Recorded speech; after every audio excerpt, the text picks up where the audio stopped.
Welcome to the Creativity Lab, the podcast that shows how to channel your creativity to live your best, most beautiful life. And now here's your host, Director of the Creativity Lab at West Los Angeles College, Harvard PhD, TV writer, and professor, Dr. Katherine Boutry. Welcome and thank you for joining us. Each episode we discuss a creative approach to life's challenges. Today, we're talking to former West LA College student and restaurateur Cole Cabrera about facing her fears, hitting rock bottom, and launching a wildly successful pop-up underground restaurant in her loft. Cole Cabrera is a self-described content creator, motivator, idea crusher, and an extra hand in the kitchen, as well as everything else that comes with being self-employed. She's also a senior majoring in sociology at CSU Los Angeles. Well, thank you so much for coming in today. When I first met you, I had you in class. You were an amazing student, and I had you come to the Creativity Conference in 2019, and you gave a talk about this amazing creative professional endeavor that you had engaged in. Would you talk a little bit about that? My best friend and I started a pop-up business out of our loft space, and so that is a brunch that we operated out of our pretty much essentially apartment, 2 days. So a restaurant. A week, yeah. I hate to say it, but a legal operating restaurant, technically speaking. But yes, we were operating a restaurant out of our loft space.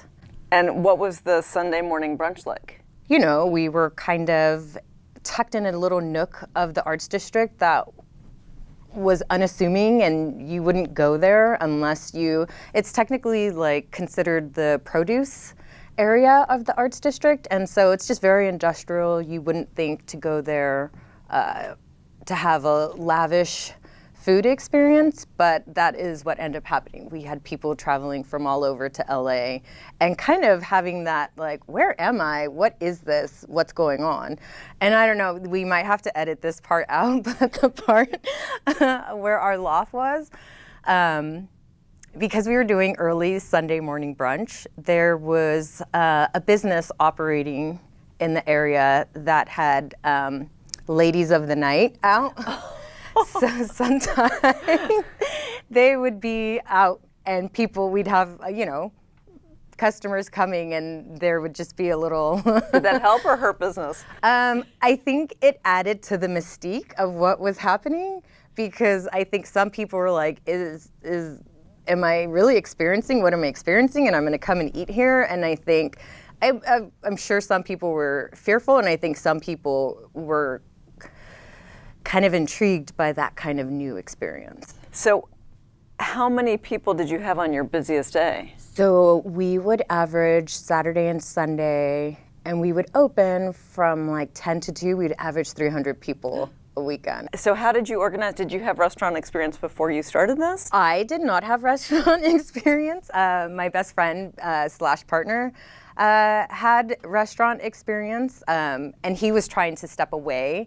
The restaurant industry is very grueling on your schedule, and so he was trying to come out of that and create something that was a little bit more inspiring for, the type of culinary experience that he wanted to produce. So it was all new to me, but we just started hiring people and putting this together. Meanwhile, I have a full-time job. So this was What were you doing? I was in the beauty industry. So I was a district manager for a beauty retailer. So I had the entire LA area as my district. And then on the weekends, I was trying to get this business up and going. Wow. Did you come up with menus? Yes. And that was the thing, and that kind of made it tricky. But as part of the experience, what happens is when people go to a restaurant, they tend to order the same thing every time. So every week we would change the menu. And so we started to develop regulars, and they were like, wait, last week, and we're like, yeah, we're trying to get you out of your comfort zone. So that was tricky, coming up with new things to kind of introduce to our customers on a weekly basis. So you have creativity in your soul, because you're forcing everybody out of their comfort zone, which is one of the primary tenets of creativity. And it sounds like you were definitely out of your comfort zone. What was the biggest obstacle? What was the biggest did you have to do a lot of problem solving in situ as things were happening on a Sunday morning? I think there are so many different obstacles. I think I think my life felt like one big obstacle. But for me, the biggest obstacle was making the decision to quit my job. Because at some point, it started to take off, and we were like, okay, we have something here. We're going to need to expand more than the weekends. But I had such a demanding job that I was like, okay, I don't know how I'm going to swing this. And in the back of my mind, I always knew, when I first graduated from high school, I attended Cal State Fullerton, and then I went to school for a year and then didn't finish.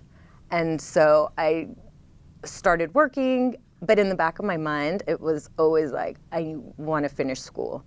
So part of my thinking was, if I quit this job and I quit my full-time job and start on my own business venture, I can eventually get to a place where I can go back to school and make that a more manageable reality.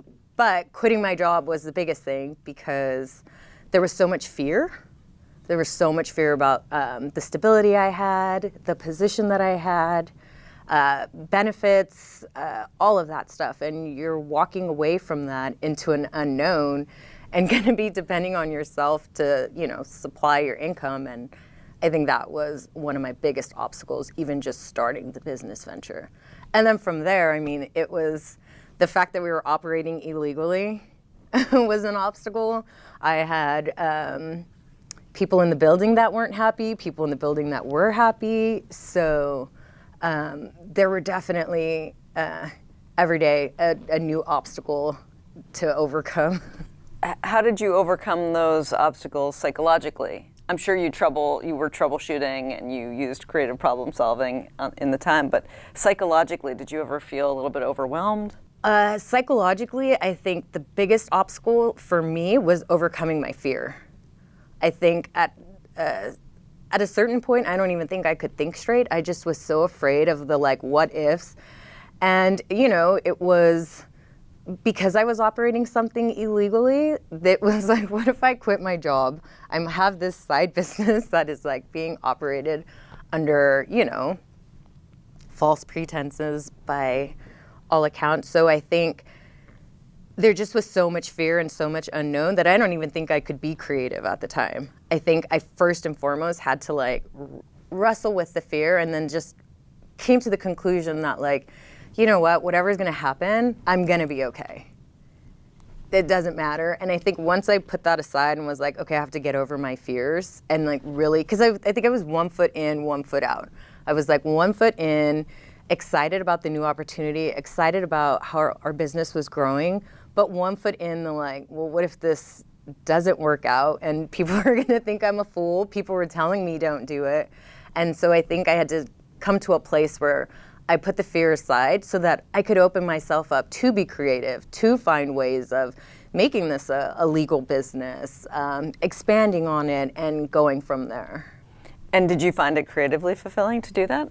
Oh yeah, definitely. I think more than any other time in my life, it's been the most creative time in my life. Creative with equipment would go, something would happen, a gas line would be out, and it's okay, how do we get gas on? A fryer goes out, and it's coming up with a solution. You have some dishes that need some fried garnishing or fried potatoes, and it's okay, well, we have a pot and oil. And so I think definitely that my experience doing that has definitely stretched me in ways that I would have never imagined that I could problem solve or be creative. And I think now it has helped me that I don't really have so much fears. In any situation, I'm always okay, we can find a way through this. Where did West fit into your trajectory between quitting your job in beauty, having the restaurant? We hit a wall, and there was a point where business was not good. And so for me, I was okay, before this, I was in the beauty industry. I don't have any real tie to the food industry, and I don't have my education. I knew that I needed to make sure I had a backup plan.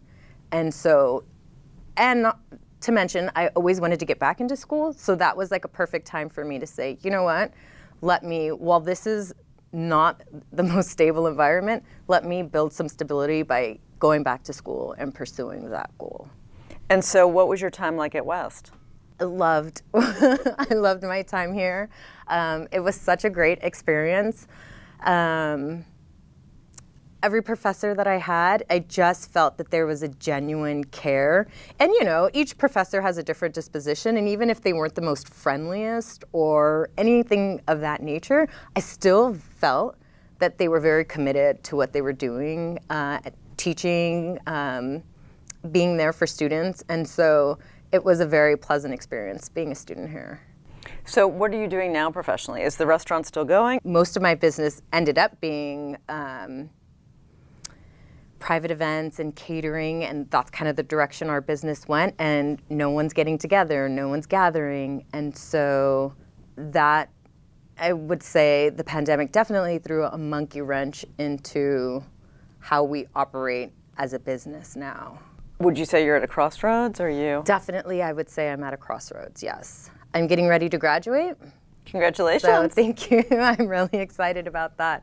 So I'm getting ready to graduate. So I feel that although I'm at a crossroads, I feel really good about the place that I'm in, because I feel like I have so many opportunities, and I feel like this is a time for me to have a fresh start. I think the pandemic was so hard on everyone, and I think I kind of came to the conclusion that I didn't want to do the same things. I didn't want to be the same person. And so it's kind of a perfect timing for me to kind of explore who else I'm going to be or what else I'm going to do.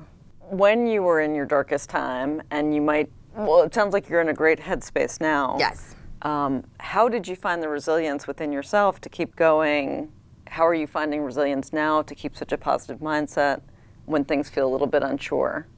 I think the resilience factor comes from, I don't have anyone else to fall on but myself. So I think, you know, I have friends who are able to call their parents, and, you know, their parents will help them out in a situation. I don't necessarily have that. So I think I always have to push myself and have a drive to like overcome and keep going, coming up with solutions, trying different things to try to see, you know, what can work, aside of just like saying, I give up. Because if I give up, like, what are my options? Where am I going to live? Where am I going to go? Who's going to support me? I don't have that kind of backup plan. So you have to keep pushing. You have to survive. And so you just do it.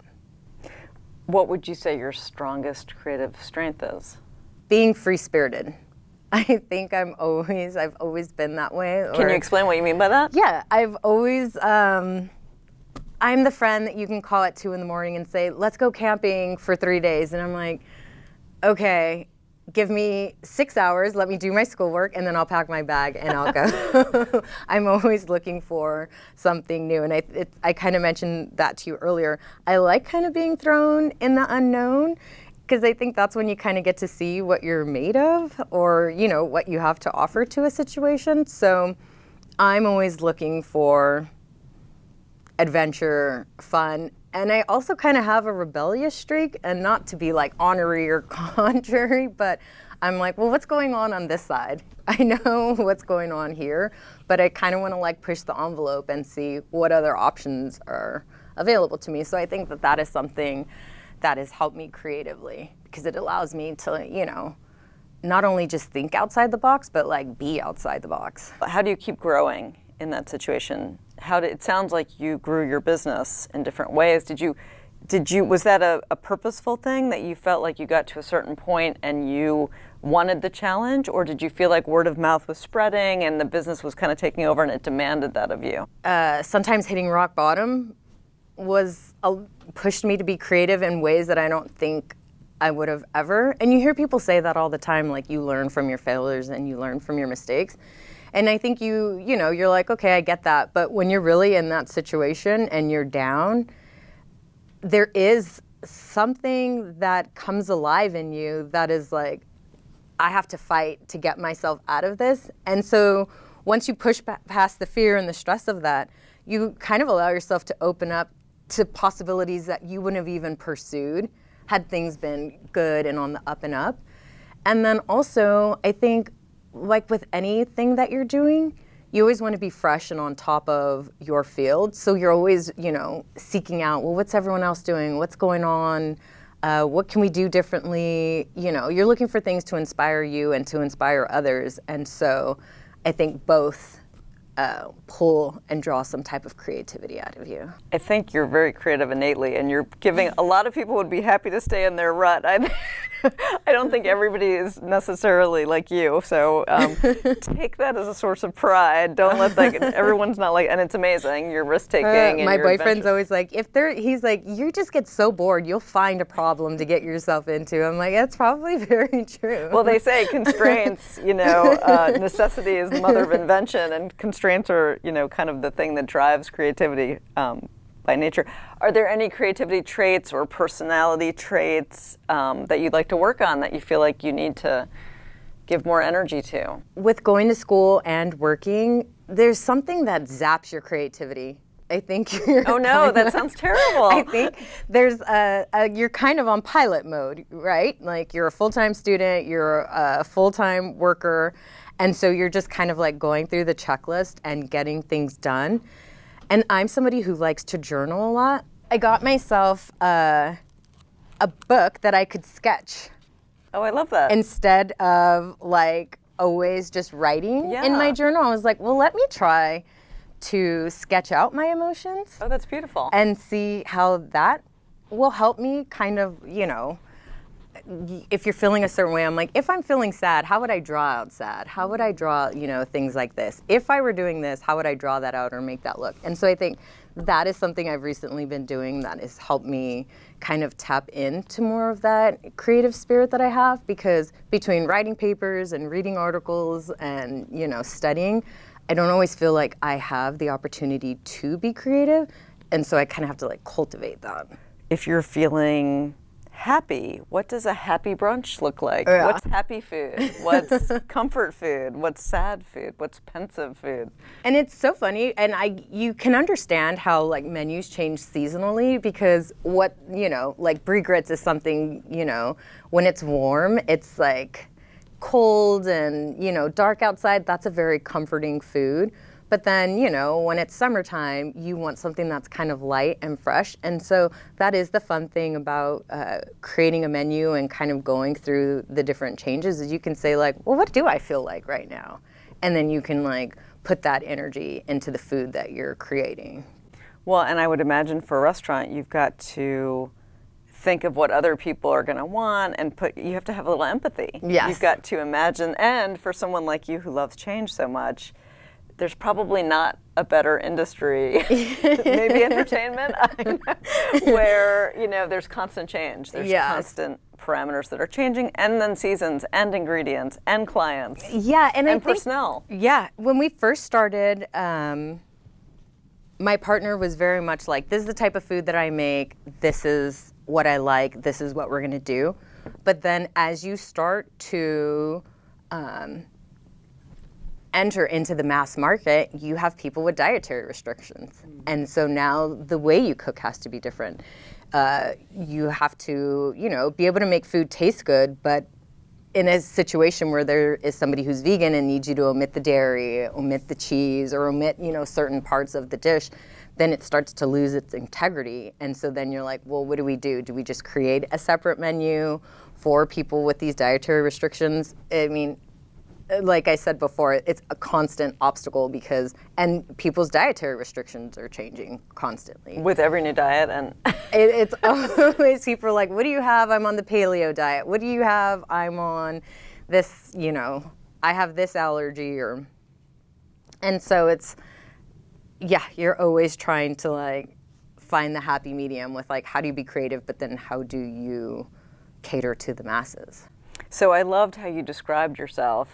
You described yourself in words to me as a creator, therapist, motivator, and idea crusher at your business. Can you give us a little example about how each of those things plays out? Yeah, idea crusher for sure.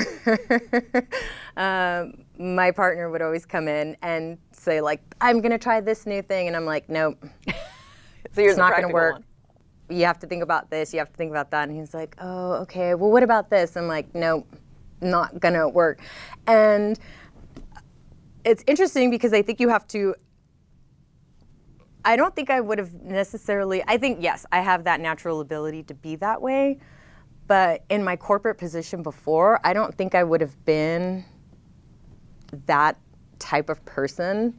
And I think being self-employed, that is something that developed out of me because it was like, it begins and ends with you. So having boundaries, being strong. Yeah, so you have to put yourself in a position of like, no, that's not going to work. We don't have time. We can't make that work. We have to move forward. You just... Because it's your money on the line. It's your money. It's your time. It's an investment. Like, you know, it's food unlike any other product. If I were selling perfume or if I were selling liquor, that is something that can sit on the shelf. But with food, you have to sell through your food pretty much on a daily, you know, weekly basis. It's not going to sustain itself just, you know, for days on end, weeks on end. And so you really have to make sure if you're going to invest in a new menu that it makes sense and that it's going to be practical.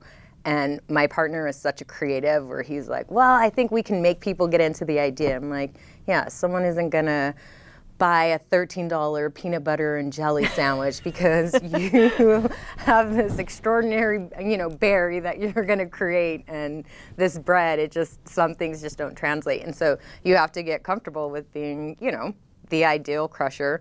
But then there's also moments where you're like, you get a job or you get a gig and you're like, the sky's the limit. Like, who can come up with the zaniest thing? Who can come up with something so out of ordinary that we've never seen before? And that's really fun. Well, what you're describing perfectly is the creative problem-solving process. I don't know if you remember us talking about it in class, but right? Yes. There's the clarifier who figures out what the problem is. We have to find something to feed people on Sunday morning. And then the ideator, who sounds like your partner, is like, we could do this, we could do this, we could do peanut butter, we could do this. And then there's the developer, which it sounds like that was your role. And oftentimes when we're in partnership, we have to take an opposite role for balance, right? And so it's the developer's idea to say, well, okay, we've got all these solutions. What's the perfect one? Yes. Right. And so that sounds like, so don't think that's not creative. That yeah, is. Sometimes I'm like, oh, I don't get to really be that creative. But then, yes, definitely. I have to get creative when it comes to the specs and the functionality of things. And so that's kind of a fun thing for me. So tell me about being a therapist. I remember you talking a little bit in class about what it was like managing people. Being self-employed, you have to wear so many different hats. I mean, there are times where, I've learned how to use tools and put things together, you know, on FaceTime with my partner because something has fallen apart. But a lot of times, you know, the people that you're working with, they have their own issues. They, you know, are coming to work and you're working in such a small environment.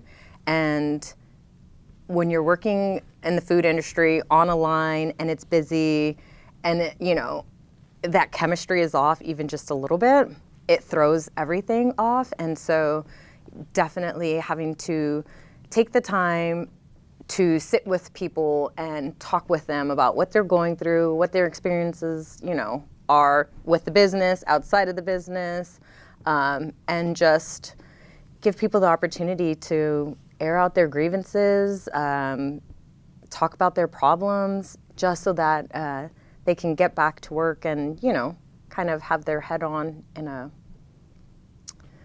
a space where they're ready to work. And you had said motivate too, right? Yes, definitely. I mean, you have to be a cheerleader. You have to get people excited about the work that they're doing, make them feel connected to the work, even if they're not, you know, owners.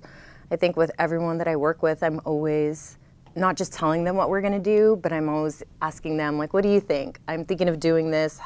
How do you see that? And I think that helps motivate because they feel like they have some investment and some say-so in, you know, the decisions are being made, and I'm not just saying, this is what you're going to do. So if you had one last piece of advice for community college students, what might that be? One, definitely get yourself a good support system because between going to school and working, it could be overwhelming and challenging at times. and you're going to miss out on a lot of things. I'm like, I can't do this. I'm working. I have to study when I get off of work. And so having people that understand and encourage you, I think, is really helpful. And then the second thing is having mentors.